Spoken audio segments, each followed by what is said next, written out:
If you struggle with an inconsistent ball toss, there's two things you can copy from John Isner's action, and the first being the toss arm. If you look at John's toss arm throughout this whole action, the toss arm remains straight. So there's no bending in the elbow or the wrist, and that means that he's able to release that ball at the same point every time and really control when that comes out of his hand, which is around eye level.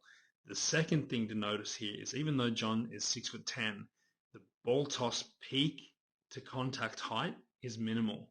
And when I mark the toss peak, which is the highest point that ball toss goes, and the contact point from John, notice that it's not a huge difference. And the reason for that is that when that ball peaks and drops, at the top of that drop is when it's moving the slowest, so it's easier for him to time that. So players who often toss quite high, that ball will drop through their hitting window faster. So it's one of the keys to having an explosive and consistent serve.